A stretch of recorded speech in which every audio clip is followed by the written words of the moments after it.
स्वतःला किती जरी खावंसं वाटलं तरी आजचं उद्यावर ढकलणाऱ्या आपण, मुलांनी मात्र सांगितलं की आई हे मला खायचं आहे, तर किती उत्साहात आपण बनवायला तयार होतो नाही.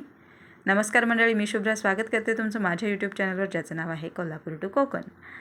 माझ्या मुलाला मेंदूवडे खायचे होते. मग काय, उठले आणि पहिलं एक साऊथ इंडियन मैत्रिणीला फोन केला की बाई माझ्या लेकाला हे खायचं आहे, कसं कसं बनवायचं ते सांग बरं. तिने सांगितलं, डाळ भिजत घालून ठेव, 5-6 तास भिजव.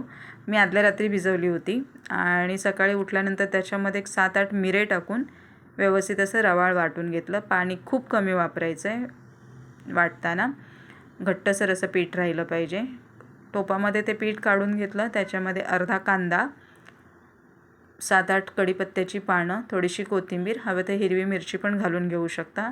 हे मिश्रण व्यवस्थित असं फेटून घ्यायचं. जितकं जास्त फेटेल तितके तुमचे वडे चांगले होतील.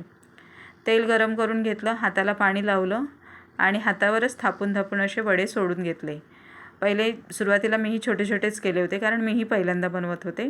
पण खरंच खूप टेस्टी आणि खूप छान झाले होते. म्हणजे सोडा वगैरे घालायची काही गरज आली नाही. एकदम टम्म असे फुगले होते, बघू शकता. अशा प्रकारे मी हे वडे बनवून घेतले. एकदम गोल्डन ब्राऊन होईपर्यंत हे वडे मी तळून घेतले. खायला तयार आहेत आपले मेंदू वडे. तुम्ही असे बनवून बघा आणि व्हिडिओ आवडल्यास चॅनलला लाईक, शेअर आणि सबस्क्राईब करा.